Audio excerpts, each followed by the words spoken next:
Hola y bienvenidos a la Granja Humana MX. En este video programa vamos a continuar con la serie de ¿Los dioses del pasado fueron viajeros del espacio? Capítulo 2. Hace unos miles de años, los textos cuneiformes de la antigua Babilonia indican en forma precisa dónde deben estar los restos del barco. En la ladera sur del monte Ararat, los investigadores encontraron 3 piezas de madera que posiblemente indican el lugar donde el arca encalló, pero las posibilidades de encontrar los restos de un barco construido principalmente de manera que sobreviviese a una inundación hace más de 6.000 años son muy remotas. Tal vez la epopeya de Gilgamesh no se haya originado en el Próximo Oriente, sino en la región del Tiahuanaco.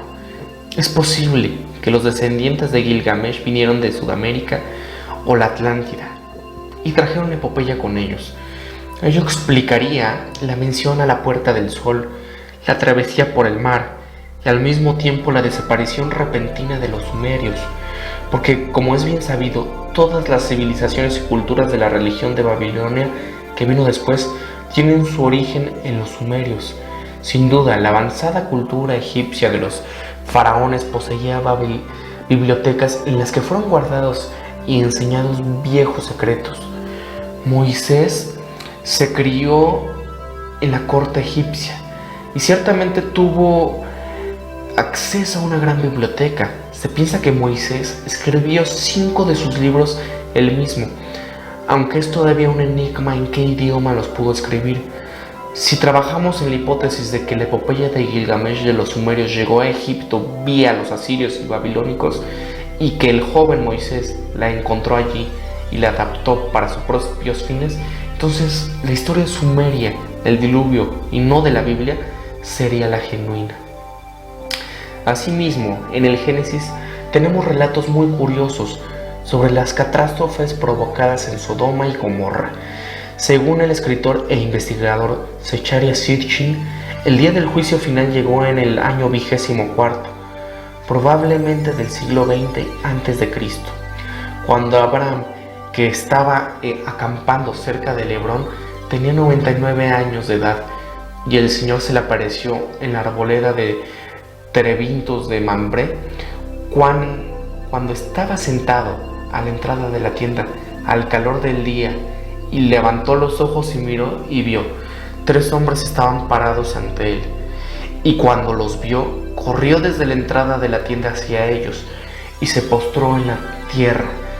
Desde la típica escena del potentado de Oriente Próximo descansando a la sombra de su tienda, el narrador bíblico del Génesis hace que Abraham levante la mirada y lo sumerge en un repentino encuentro con los seres divinos. Aunque Abraham estaba en la puerta de su tienda, no vio a los 3 que se aproximaban.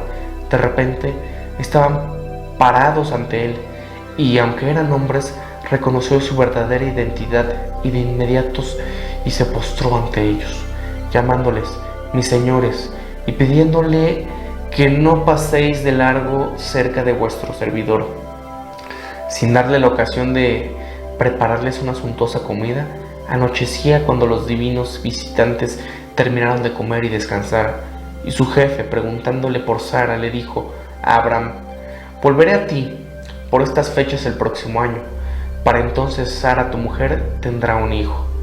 La promesa de un heredero legítimo para Abraham y Sara en su ancianidad no era la única razón para que se dejara caer por donde se encontraba Abraham. Había otra razón más siniestra, y el hombre se levantó de allí para ir a inspeccionar Sodoma, y Abraham fue con ellos para despedirles. Y el Señor dijo: ¿acaso voy a ocultarle a Abraham lo que estoy haciendo? El Señor, tras recordar los servicios prestados por Abraham y el futuro prometido, le desveló el verdadero objetivo del viaje divino: verificar las acusaciones contra Sodoma y Gomorra. Las protestas por Sodoma y Gomorra son grandes, y son graves las acusaciones contra ellas. Y el Señor dijo que había decidido bajar y comprobar. Si todo es como las protestas que me han llegado, las destruiré por completo, y si no, he de saberlo. La subsiguiente destrucción de Sodoma y Gomorra se ha convertido en uno de los episodios bíblicos del que más se ha hablado. Los ortodoxos y los fundamentalistas nunca dudaron de que el Señor Dios vertió literalmente fuego y azufre desde los cielos para borrar de la faz de la tierra a estas ciudades supuestamente pecadoras, mientras que los expertos más sofisticados han estado buscando tenazmente una explicación naturales del relato bíblico, tales como un terremoto, una erupción volcánica u otros fenómenos naturales que se pudieran interpretar como un acto de Dios, el correspondiente castigo al pecado.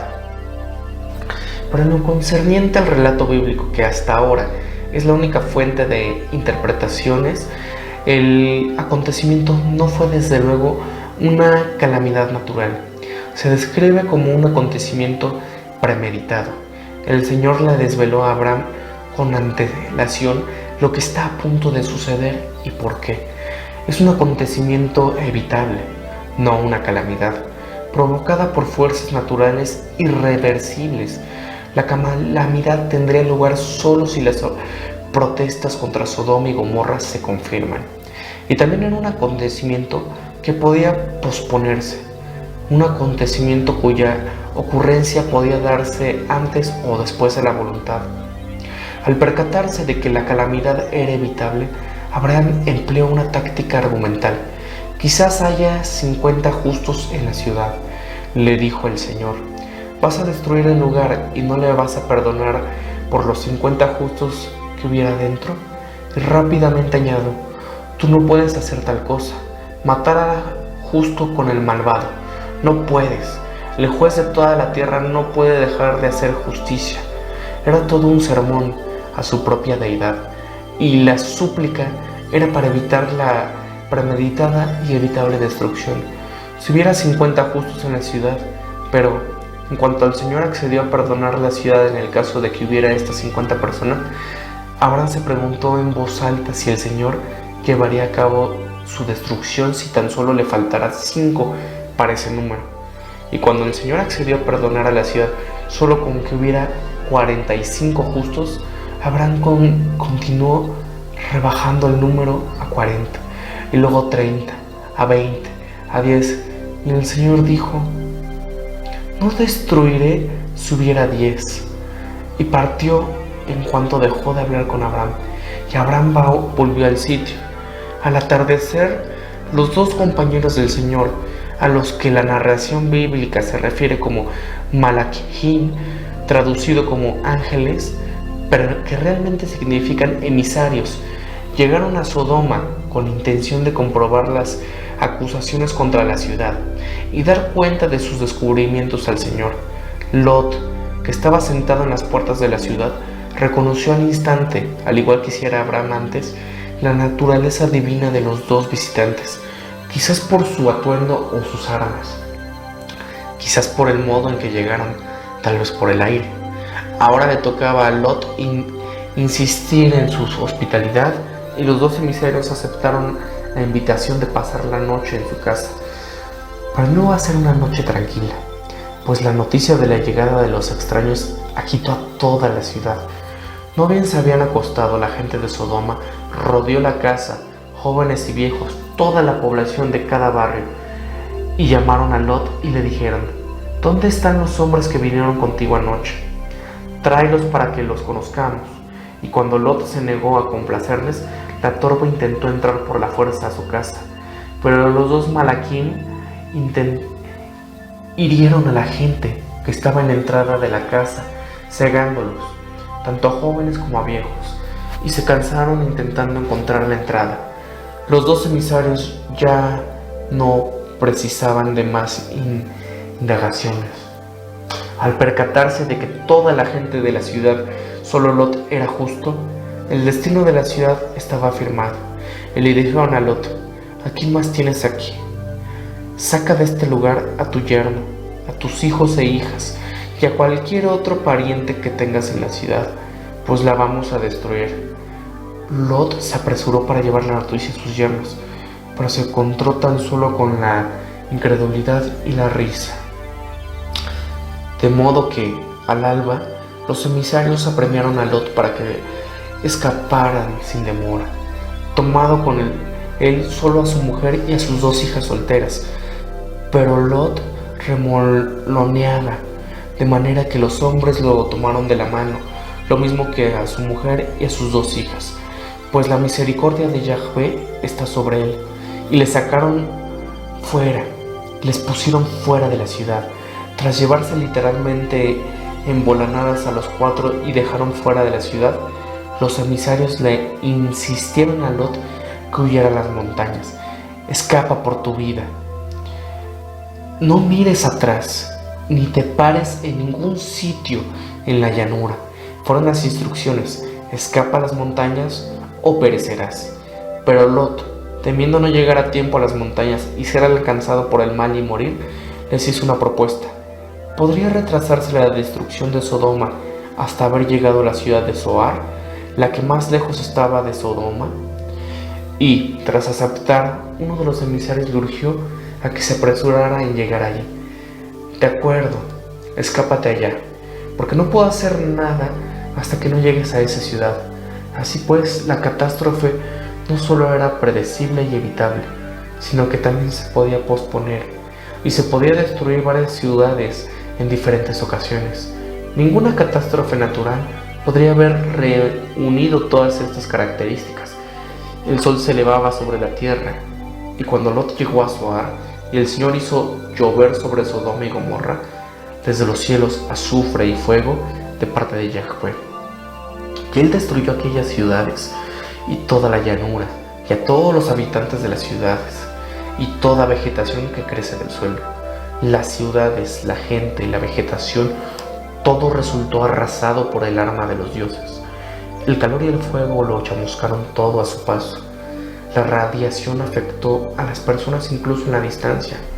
La esposa de Lot, ignorando las advertencias de no detenerse y mirar atrás en su huida de Sodoma, se convirtió en un pilar de vapor. El mal que Lot temía había caído sobre ella. La traducción tradicional y literal del término hebreo Netzhib Male ha sido pilar de la sal, y en la Edad Media se llegó a escribir mucho para explicar el proceso por el cual una persona se podía transformar en sal cristalina. Sin embargo, si como cree Sitchin, la lengua madre de Abraham y Lot era el sumerio, y el acontecimiento se registró no en una lengua semita, sino en sumerio, entonces se nos plantea la posibilidad de una explicación completamente diferente, más plausible acerca de lo que ocurrió a la mujer de Lot. En un estudio presentado ante la American Oriental Society en 1918 y en el subsiguiente artículo de Beitrage sur Assyriologie, Paul Haupt demostró concluyentemente que el término sumerio Nimur significa tanto sal como vapor, debido al hecho de que las primitivas salinas de Sumer eran ciénagas cercanas al Golfo Pérsico. El narrador hebreo bíblico malinterpretó probablemente el término sumerio debido a que el mar Muerto recibe el nombre en hebreo de el mar de sal, y escribió pilar de sal, cuando de hecho la mujer de Lot se convirtió en un pilar de vapor. En relación con esto, conviene hacer notar que los textos ugaríticos, como por ejemplo en el relato cananeo de Agat, con sus muchas similitudes con el relato de Abraham, se describe la muerte de un ser humano a manos de dioses como el escape de su alma, como vapor, como humo por las ventanas de la nariz. Y de hecho, la epopeya de Erra, que según se cree es el registro sumerio de una destrucción nuclear, se describe la muerte de las personas a manos del dios así: haré desvanecerse a las personas, sus almas se convertirán en vapor. La desgracia de la mujer de Lot fue la que encontrase entre aquellos que se convirtieron en vapor, una a una. Las ciudades que indignaron al Señor fueron arrasadas, y en cada ocasión se le permitió escapar a Lot, pues cuando los dioses devastaron la ciudad de la llanura, los dioses se acordaron de Abraham y enviaron a Lot lejos de las ciudades de la devastación. Y tal como se le había dicho, Lot fue a vivir a la montaña y moró en una cueva, él y sus 2 hijas con él. Después de presenciar la ígnea destrucción de toda la vida en la llanura del Jordán y la invisible mano de la muerte que vaporizó a su madre, ¿qué iba a pasar a Lot y a sus hijas? Pensaron, según se nos dice en la Biblia, que habían presenciado el fin de la humanidad en la tierra, que ellos eran los únicos supervivientes de la especie humana, y de ahí que la única forma de preservar a la humanidad consistía en cometer incesto, y que las hijas se concibieran hijos de su propio padre, y la mayor le dijo a la menor: nuestro padre es viejo, y no hay ningún hombre en la tierra que se una a nosotras a la manera de todos en la tierra. Ven, hagamos que nuestro padre beba vino, y luego yaceremos con él, para que así podamos preservar la simiente de la vida en nuestro padre. Y de este modo ambas se quedaron embarazadas y tuvieron hijos. La noche anterior al holocausto, debido de ser una noche de insomnio para Abraham, preguntándose si encontrarían suficientes justos en Sodoma como para las ciudades, fueron perdonadas, preguntándose acerca del destino de Lot y de su familia. Y Abraham se levantó temprano y fue al lugar en donde había estado en presencia de Yahvé, y miró en dirección a Sodoma y Gomorra y la región de la llanura, y vio el humo elevarse de la tierra como de una fogata. Abraham estaba presenciando un Hiroshima y un Nagasaki, la destrucción de una llanura fértil y poblada por medio de bombas atómicas. Era el año 2024 a.C. ¿Dónde se encuentran las ciudades de Sodoma y Gomorra en la actualidad? Los antiguos geógrafos griegos, romanos, decían que el otrora fértil valle de las 5 ciudades se inundó con posterioridad a la catástrofe. Los expertos modernos creen que la devastación de la tierra que se habla en la Biblia provocó una brecha que consta meridional del Mar Muerto, con lo que las aguas sumergieron las regiones bajas del sur, y la porción restante de lo que una vez fue la costa sur se convirtió en un accidente geográfico que los lugareños llamaron figurativamente el Lisán, la lengua, y el otrora poblado valle de las 5 ciudades se convirtió en la nueva zona sur del Mar Muerto, que aún lleva el apodo local de Mar del Lot. Mientras tanto, en el norte, el desplazamiento de las aguas hacia el sur hizo que la línea costera retrocediera. Los antiguos informes han recibido confirmaciones en tiempos modernos a través de diversos investigadores, comenzando por una exhaustiva exploración de la zona de los años 20, a cargo de una misión científica patrocinada por el Instituto Bíblico Pontificio del Vaticano. Importantes arqueólogos como W.F. Albright y P. Harland descubrieron que las poblaciones de las montañas y de los alrededores de la región se abandonaron repentinamente en el siglo XXI a.C. y no se volvieron a poblar hasta varios siglos más tarde. Y hasta el día de hoy, las aguas de los manantiales de los alrededores del Mar Muerto están contaminadas de radioactividad, suficiente para producir esterilidad y otras afecciones, tanto en animales como en personas que absorben durante unos cuantos años. La nube de la muerte, elevándose en los cielos de las ciudades de la llanura, no solo aterrorizó a Lot y a sus hijas, sino también a Abraham, que no se sintió seguro ni en las montañas de Hebrón, a unos 80 kilómetros de distancia. En la Biblia se nos dice que levantó su campamento y se trasladó bastante más al oeste para residir en Gerar. Por su parte, ya nunca más se aventuraría a entrar en el Sinaí. Años más tarde, incluso cuando el hijo de Abraham, Isaac, quiso ir a Egipto debido a una hambruna en Canaán, Yahvé se le apareció y le dijo: no bajes a Egipto, vive en la tierra que te mostraré. El paso a través de la península del Sinaí, por lo que parece, aún no era seguro, pero ¿por qué? Se cree que la destrucción de las ciudades de la llanura fue solo una exhibición secundaria, y al mismo tiempo también fueron arrasados con armas nucleares el espaciopuerto de los dioses en la península del Sinaí, dejando tras de sí una radiación mortal que persistió durante muchos años. El principal objetivo nuclear estaba en la península del Sinaí, pero la víctima real a la postre, debido a la gran nube radioactiva, sería el mismo Sumer. Desde los ángeles del Líbano, del libro de Enoc y del Antiguo Testamento, pasando por los mensajeros del enigmático Yahvé, hasta la misteriosa Akpaluz, que surgen a raíz de la civilización sumerio-babilónica. Quizá cabe identificarlos con los dioses astronautas Nomo de la tribu de los Dogones, que se dice que procedieron de un planeta de la estrella de doble de Sirio B. Con todos ellos tenemos toda una serie de seres mitológicos que han influido en el devenir de la humanidad, y que cabría decir del panteón de los dioses helenos, esos dioses aparentemente tan humanos. El célebre astrónomo norteamericano Carl Sagan, junto con los autores franceses Louis Pauwels y Jacques Berger, en su obra El retorno de los brujos, concordaron en afirmar que posiblemente la civilización nació en Sumeria gracias a la venida de misteriosos hombres peces llegados del espacio y que se instalaron en las profundidades del Golfo Pérsico. Estos visitantes extraterrestres serían llamados Akpaluz, y conocimos su existencia gracias a Beroso, sacerdote babilónico del siglo IV a.C. La idea esencial del investigador ruso Metestes M. Argest, autor de En el rastro del descubrimiento, Enigmas del espacio exterior, es que unos astronautas llegaron a nuestra Tierra y encontraron hombres en ella.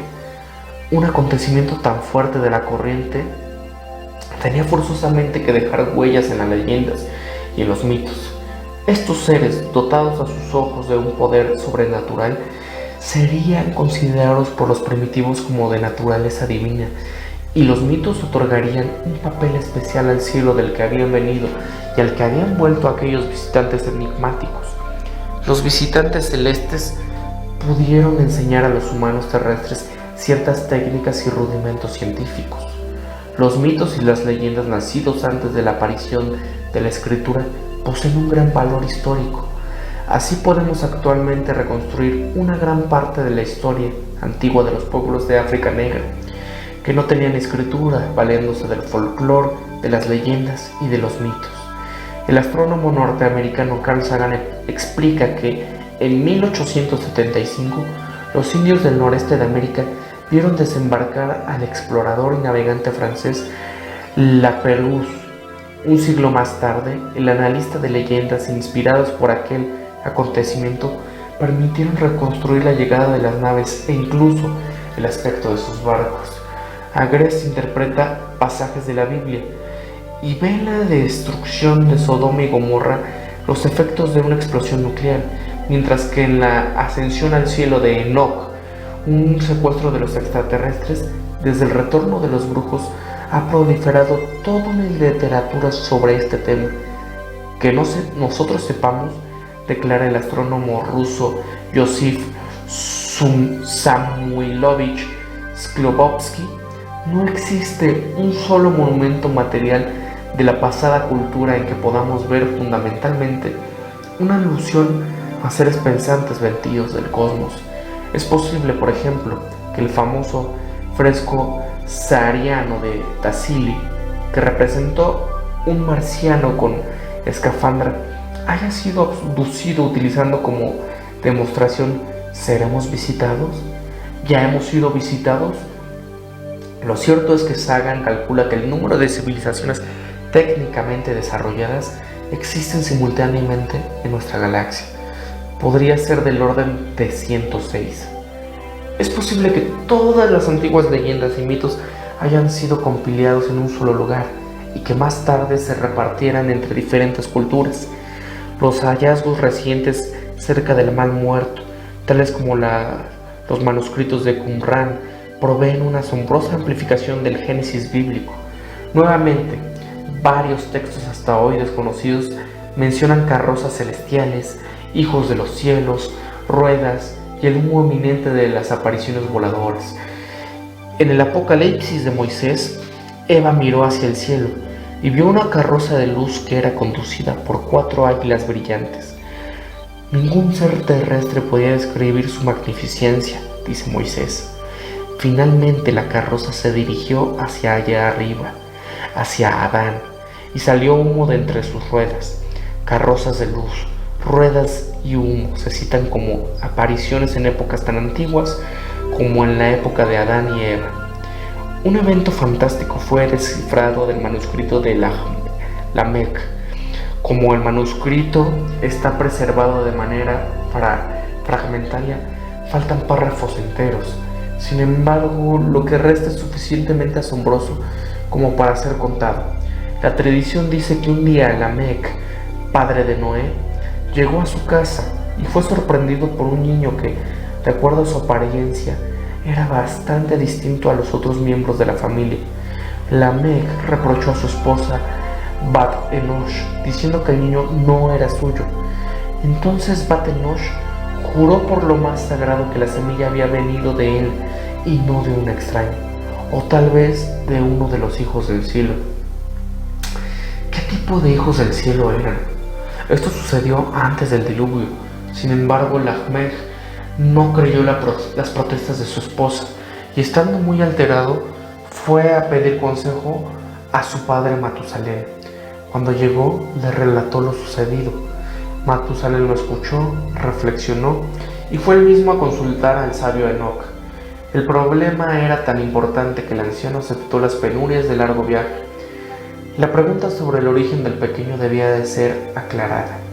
Así que Matusalén describió cómo un niño había aparecido en la familia de su hijo, pero se parecía más a los hijos del cielo que a los hombres.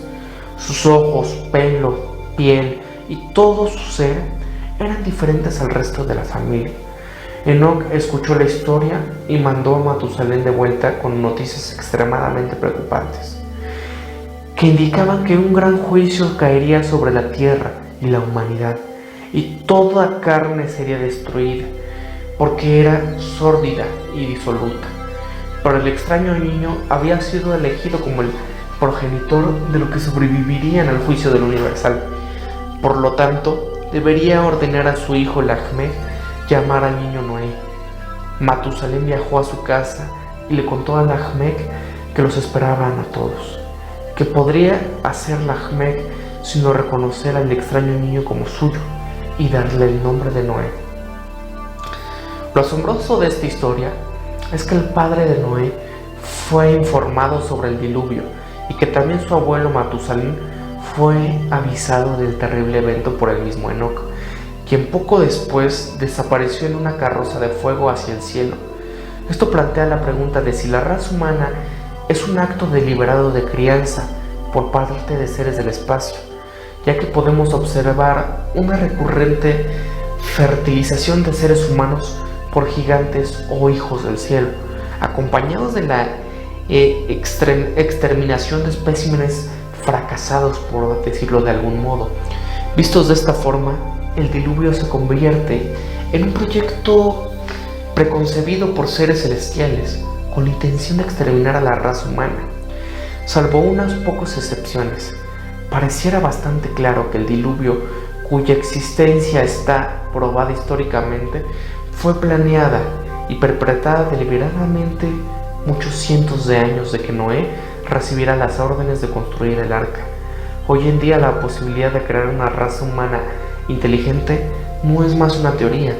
Las inscripciones de la Puerta del Sol de Tiahuanaco hablan de una nave espacial que trajo a la Gran Madre a la Tierra para que pudiera tener hijos. Asimismo, las antiguas escrituras repiten que Dios creó al hombre a su imagen.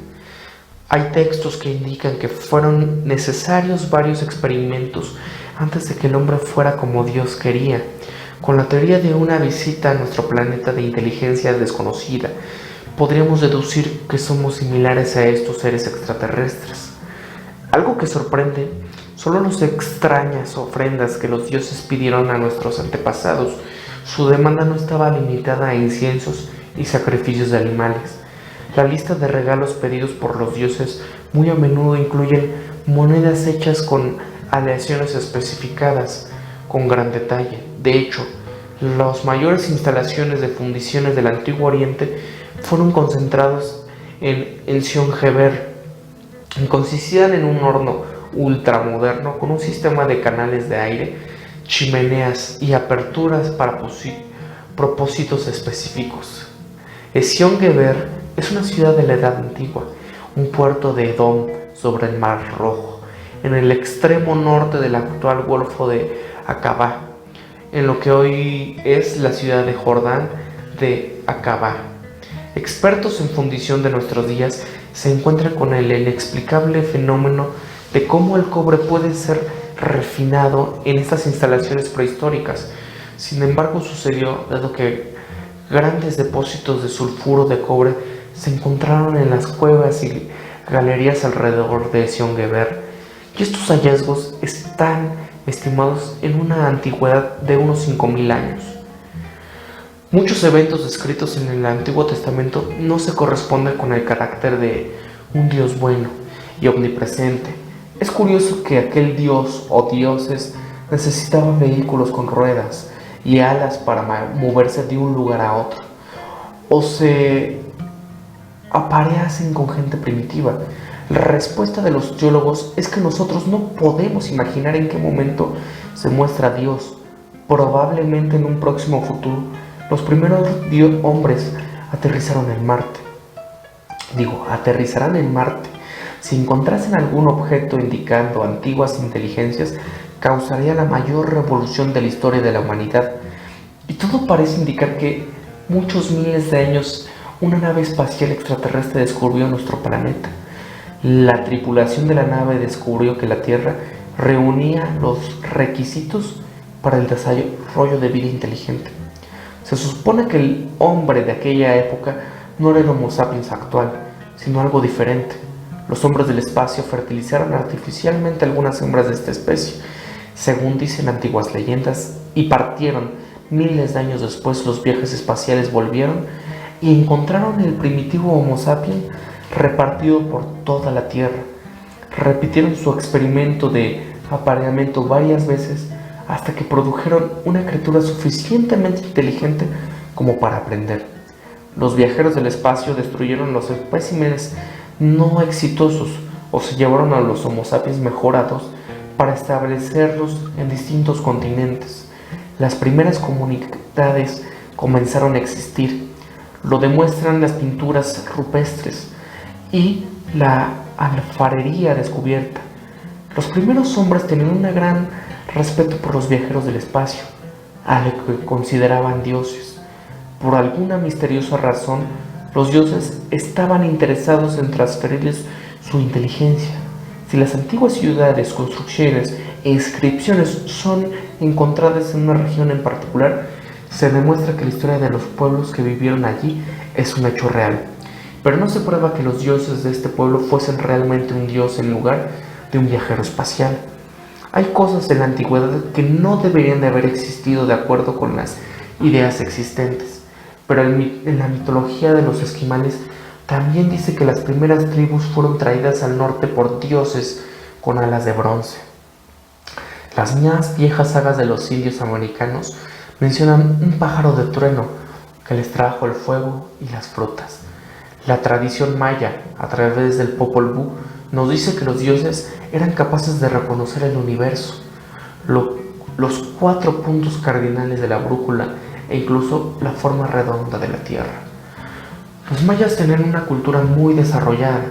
Dejaron no solamente un calendario fabuloso, sino también cálculos increíbles. Conocían el calendario venusiano de 584 días. También el año terrestre, que era de 365 días, cuando el cálculo actual con nuestras tecnologías es de 365,2422. Los mayas 365,2420. Los mayos dejaron extraordinarios cálculos con duraciones de 64 millones de años.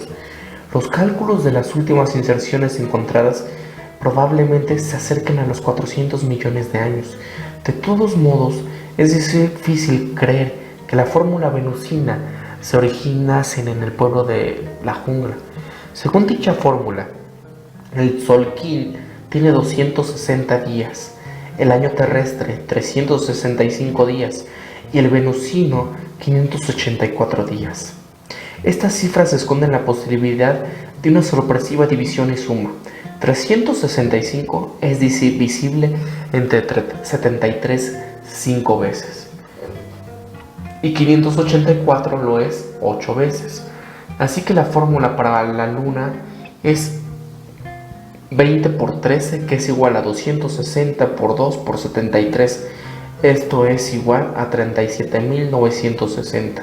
Para el sol es 8 por 13, que esto es igual a 104 por 5 por 73, que es lo mismo a 37.960. Y para Venus es 5 por 13, que es igual a 65 por 8 por 73, es igual a 37.960. En otras palabras, todos los ciclos coinciden sorprendentemente después de 37.960 años. La mitología maya dice que los dioses vendrían al lugar de descanso. Las leyendas de los pueblos preincanos dicen que las estrellas estaban habitadas y que los dioses venían a ellos de las constelaciones de las Pléyades. Las inscripciones cuneiformes de los sumerios, asirios, babilonia y egipcios constantemente presentan asimismo la imagen de dioses que vinieron de las estrellas y volvieron a ellas. Viajaron a través de los cielos en naves de fuego, poseían armas terroríficas y prometieron la inmortalidad a los hombres. Podemos considerar natural que los pueblos antiguos buscaron a sus dioses en el cielo, pero aún si todavía quedaran muchos interrogantes. La antigua epopeya indica que el Mahabharata nos habla de terribles armas y se considera que tienen por lo menos 5.000 años de antigüedad, y vale la pena leer esta epopeya con los ojos del conocimiento moderno. También es sorprendente que el Ramayana, los vimanas, máquinas voladoras, navegaban a gran altura con la ayuda del mercurio, de un fuerte viento propulsor. Los vimanas podían cubrir enormes distancias y podían viajar a todos los lados, tenían una increíble capacidad de maniobra. El mandato de Rama, la magnífica coraza se elevó y una montaña de nubes con un enorme estruendo. No solamente se menciona un objeto volador, sino que también el cronista habla de un enorme estruendo. Otro pasaje del Mahabharata dice: Bhima voló con su vimana en un rayo enorme, brillante como el sol, e hizo un ruido como el trueno de otra tormenta. ¿Cómo pudo un antiguo cronista dar descripción que presuponemos tener idea de naves volantes? En el Samsaptakada se hace una distinción entre carrozas y que vuelan y las que no pueden hacerlo. Y aquí, ¿qué es lo que pasa cuando se escuchan estos truenos? Pues es el sonido de un Mach. Pasando la velocidad del sonido es cuando se escuchan esos supuestos truenos. El primer libro del Mahabharata desvela la historia íntima de la mujer soltera Kunti, quien no solo recibió una visita del dios Sol, sino que tuvo un hijo de él, un hijo que se supone fue radiante como el mismo Sol. Como Kunti estaba asustada de caer en desgracia, dejó el niño en una gran cesta y lo puso en un río. Adhirata, un hombre acaudalado de la casta Sutta, sacó la canasta y el niño del agua y lo crió. Esta historia es sorprendentemente parecida a la de Moisés. Qué parecido que es. Y también hay una referencia a la fertilización de humanos por dioses, como en el caso de Gilgamesh. Arjuna, el héroe del Mahabharata, emprende un largo viaje para buscar a los dioses y pedirles armas. Y cuando Arjuna encuentra a los dioses, después de muchos peligros, Indra, el señor del cielo, con su esposa Sachi a su lado, le da una audiencia muy exclusiva. Los dos dioses no se encuentran con el valiente Arjuna en cualquier sitio, sino en una carroza de guerra celestial, Incluso lo invitan a viajar con ellos por el cielo.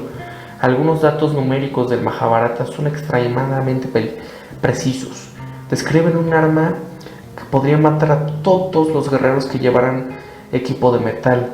Si los guerreros conocieran el efecto de esta arma a tiempo, deberían sacarse todo el equipamiento de metal que estuvieran usando, saltar al agua y lavar a fondo todo lo que hubiera estado en contacto con ellos, ya que el arma hacía caer el pelo y las uñas. Todo lo viviente se volvía pálido y débil. En el octavo canto del Mahabharata encontramos a Indra en una carroza celestial de toda la humanidad. Ha elegido a Yudhishthira para ser el único que podría encontrar el cielo en su forma humana, para entrar en él. En ello también vemos un paralelismo con la historia de Enoch y Elías. En el mismo libro se relata lo que podría ser el lanzamiento de una bomba atómica. Dice que Gurkha lanzó un solo proyectil en la ciudad triple desde un poderoso Vimana.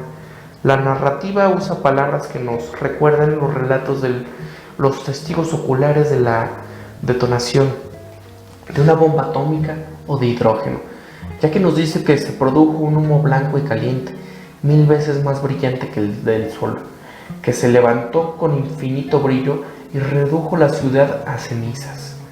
Cuando Gurkha aterrizó nuevamente, su vehículo era como un bloque radiante.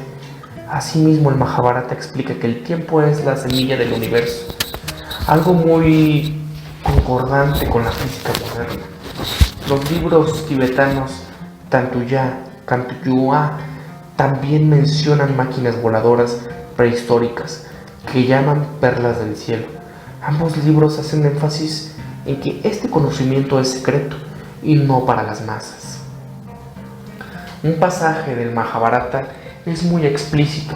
Fue como si elementos se hubieran desatado. El sol giró alrededor, quemados por el fuego incandescente del arma. El mundo se arrolló en fiebre.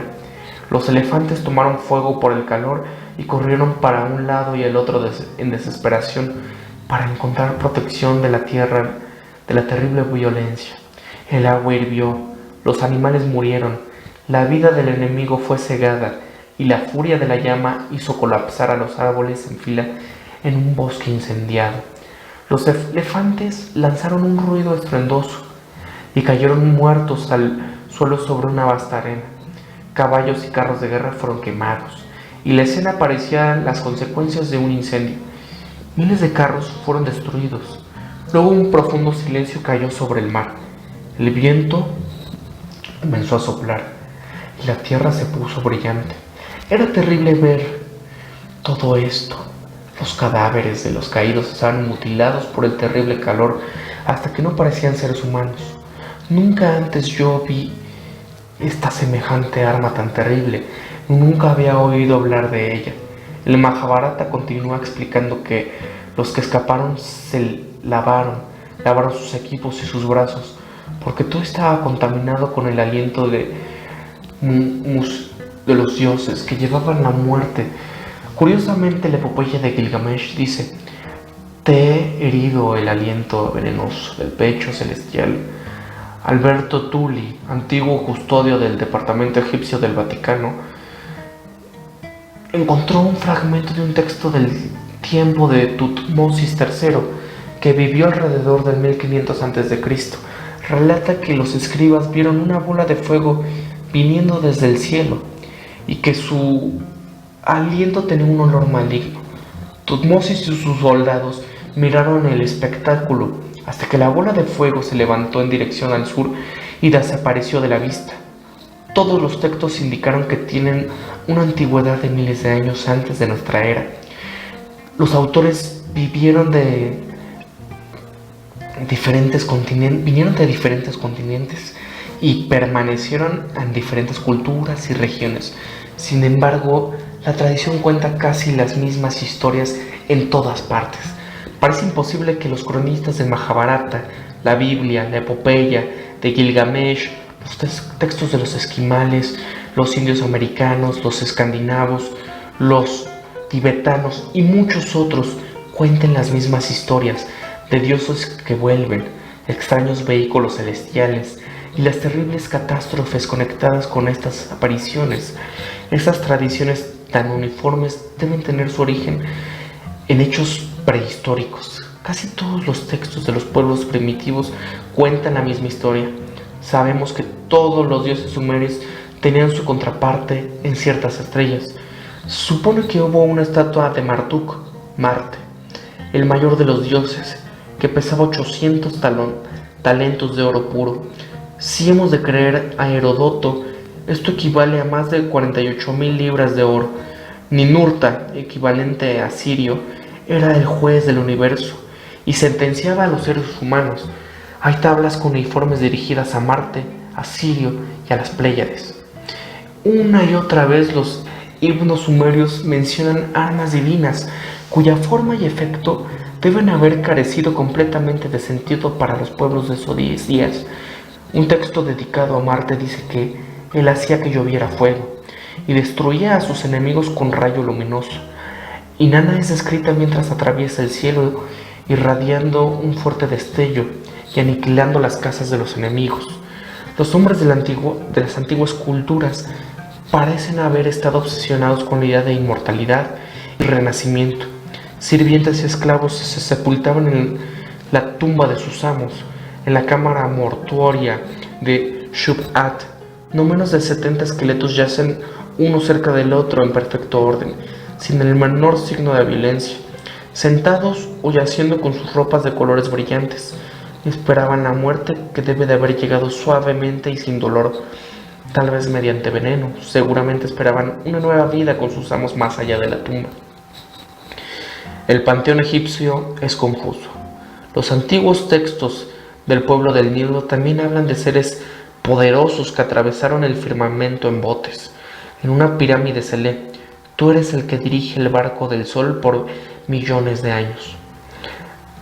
Aunque las antiguas matemáticas egipcias fueron muy avanzadas, es raro que hablemos de millones de años en conexión con las estrellas y una nave celestial. Volvemos al mensaje del Mahabharata. El tiempo es un avión a gran altura, porque no hay colinas que ofrezcan una vista global de la isla. Sabemos que las pirámides fueron colocadas de acuerdo a las posiciones de ciertas estrellas. Sirio fue una de las estrellas por las que los egipcios mostraron especial interés. Por este interés en Sirio es peculiar, porque vista desde Memphis, Sirio puede ser observada solo al amanecer, cuando comienzan las inundaciones del Nilo. Para medir dichas inundaciones en Egipto había un calendario muy exacto, hace 4.221 años antes de nuestra era. Este calendario estaba basado en la salida de Sirio, el 19 de julio, y calculaban los ciclos anuales durante más de 32.000 años. Y parece bastante absurdo basar el calendario en Sirio cuando hubiera sido más fácil usar al sol o a la luna.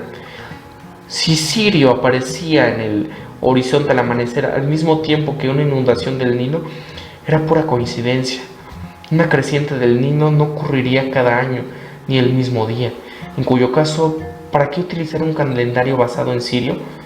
Tal vez los dioses venidos de las estrellas proporcionaron este calendario, ya que tal vez procedían de Sirio. Y bueno, espero que les haya gustado este relato, cuyas fuentes son el Nanik Eric Bon, el Carrozas de los Dioses, Charpentier Louis, que son Los Gigantes y el Misterio de los Orígenes, Bramley William, Los Dioses del Edén, Sitchin Secharias, La Guerra de los Dioses, J.J. Benítez, Los Astronautas de Yahvé, y Pauwels Berger, El Retorno de los Brujos. Sin más, espero que lo hayan disfrutado, que le den pulgar arriba, que lo compartan en sus redes sociales y por favor comenta tus opiniones sobre esto. ¿Qué piensas de todas estas historias con las que hemos crecido en todas las diferentes culturas de donde ustedes provengan, ya sea de una cultura judío-cristiana con el Antiguo Testamento, o por ejemplo culturas escandinavas, o culturas indias, americanas, hay muchos relatos, muchas historias que, si bien no son las mismas, comparten muchos paralelismos, como ya lo vimos, con estos dioses que vinieron del espacio, estos viajeros del tiempo y del espacio, que tuvieron hijos con las hijas de los hombres, y que estos hijos fueron como semidioses en la tierra, que relatan carrozas voladoras o armas que engullen todo a su paso y contaminando con su aliento todo lo vivo. Espero les haya gustado. Y una vez más, que estos que procedían de Sirio, en el próximo videoprograma vamos a hablar más sobre esto. Estos orígenes sirios o los sirianos